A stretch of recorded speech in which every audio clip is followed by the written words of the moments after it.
Welcome back. For those of you that are new here, I am grateful for you taking time to sit with me to dissect our Heavenly Father's Word. And so I just wanted to come on and give you guys some encouragement and to remind you guys that no matter what it looks like, this too shall pass. A lot of times it can be easy for us to get caught on and fixated on our circumstances. And by doing so, you miss the narrative of the beautiful work that our Heavenly Father is doing in your life. And so I wanted to go to the book of Psalm. I came here last week, but ironically enough, I am led back. And so we are going to be in Psalm 70. And Psalm 70 reads, it's talking about, the request of David asking our Heavenly Father not to delay. So a lot of times we go through circumstances and it's hard for us to, just get over the desire to want it so badly right now. Myself, I am currently in a season where he's processing me and having to wait. And a part of that waiting looks like I have to depend on him for everything.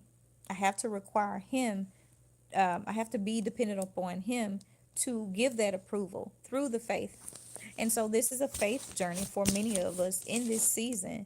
So while he is presenting his new, while he is providing his new, while he is delivering his new, we are desiring him to not delay the very things that we are coming into.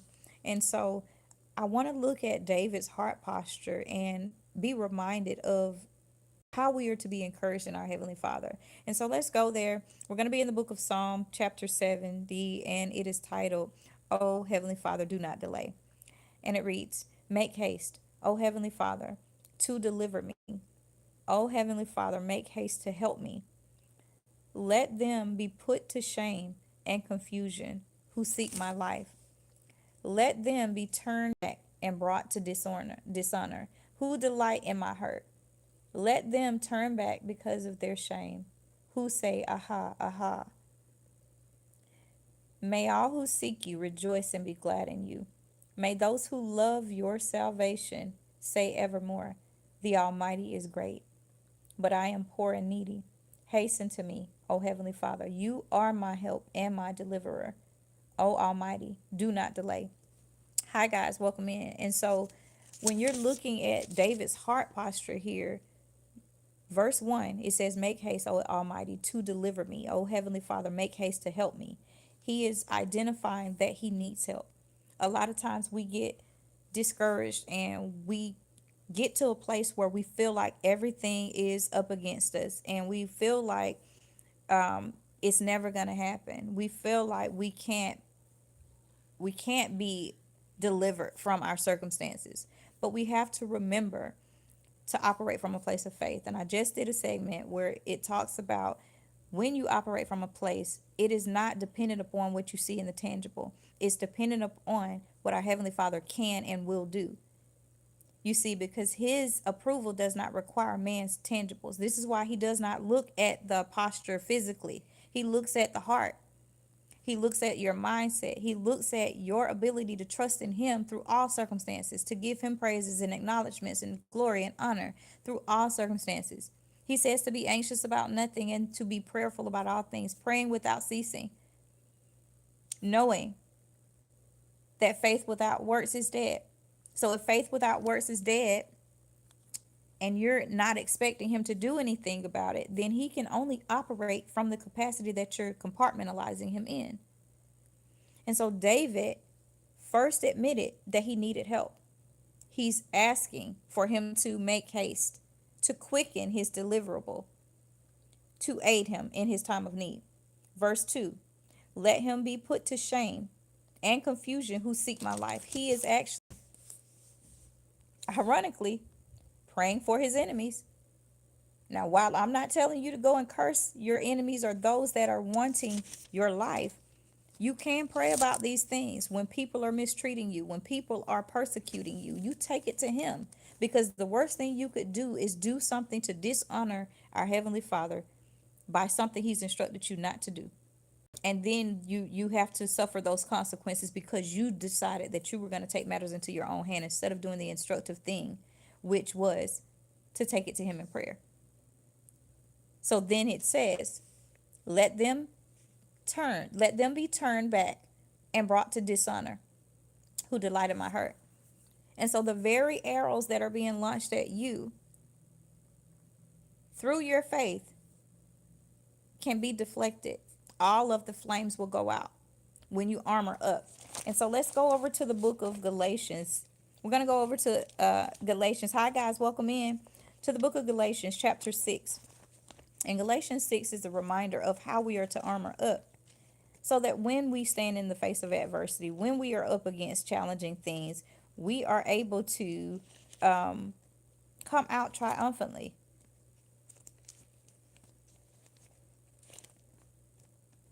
So let's go there. Galatians 6. All my pages are sticking together.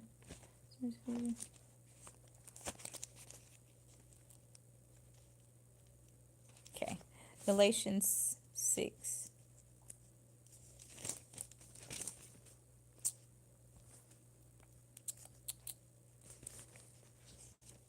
I misquoted, guys. It's Ephesians 6. Oh. All right, Ephesians 6, guys.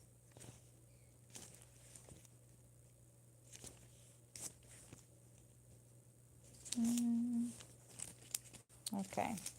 And it reads,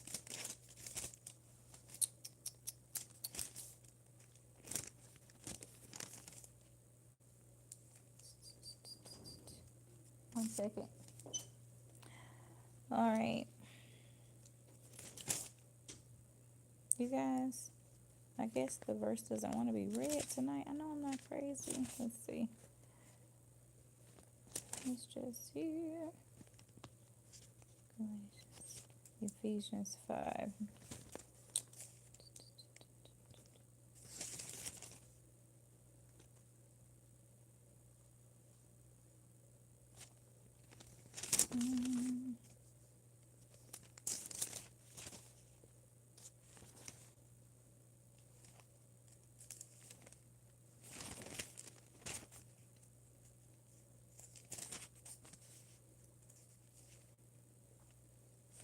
Bear with me, guys, because I want to get this right.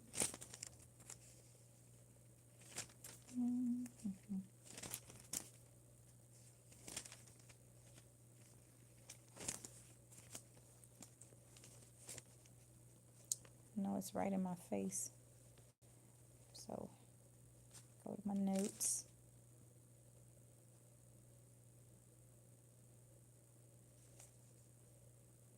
Okay, it's Ephesians 6.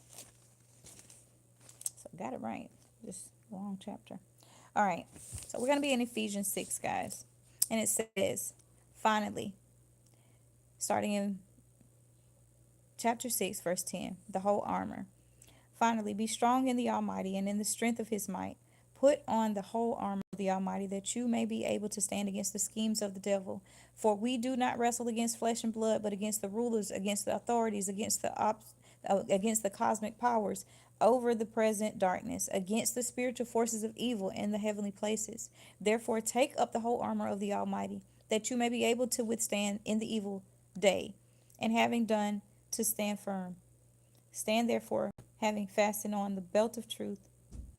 This means that you're speaking in honesty. And having put on the breastplate of righteousness. You can only receive righteousness through having faith. And as the shoes on your feet, having put on the readiness given by the gospel of peace. You have to be ready to stand in the face of adversity. In the face of adversity, that's what that means. When you have your shoes fastened on, you're ready to go.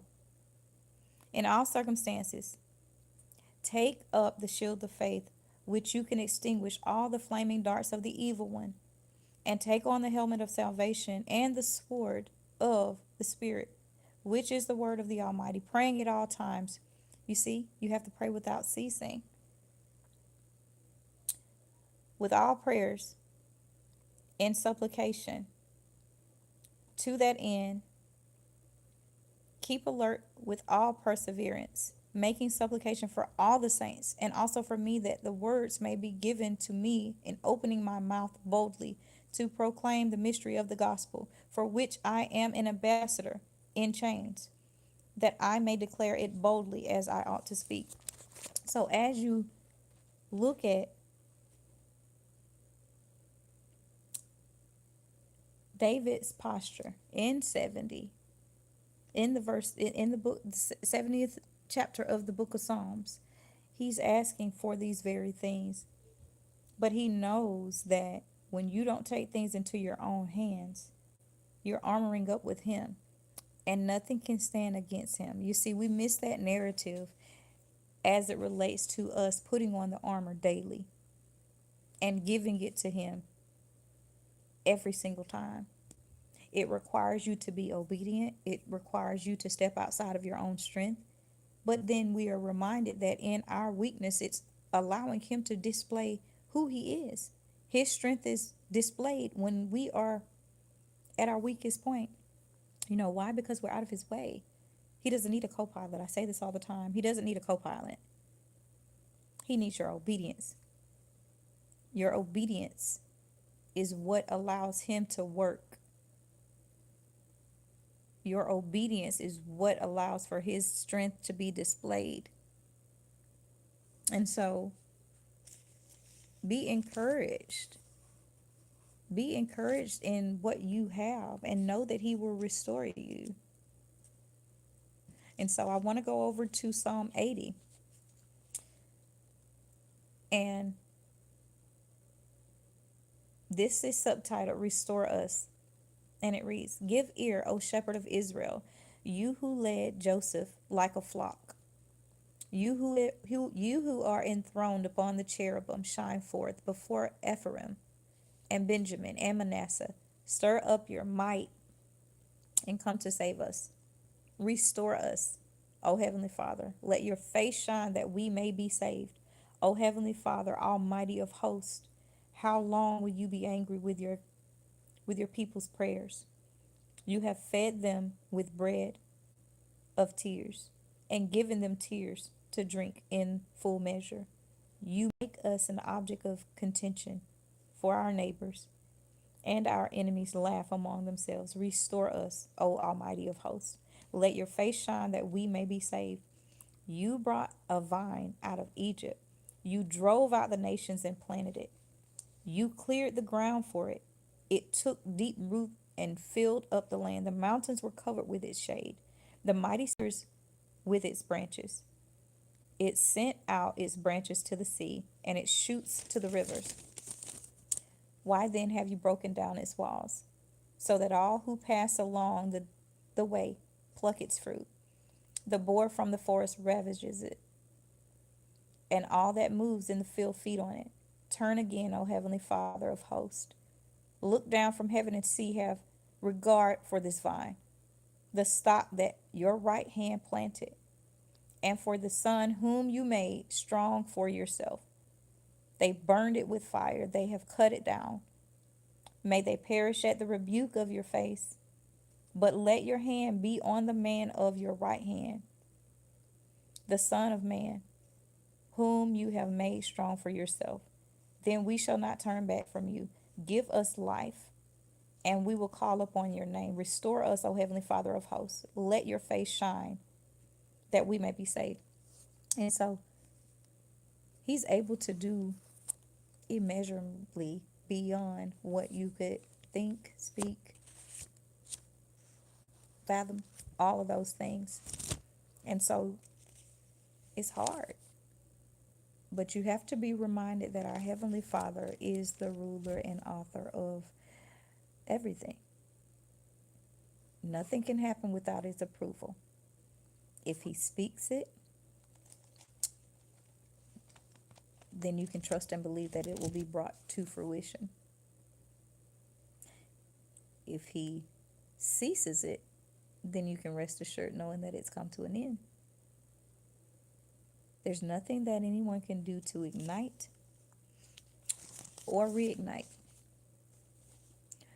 If he's lit it, It can't go out unless he tells it to go out.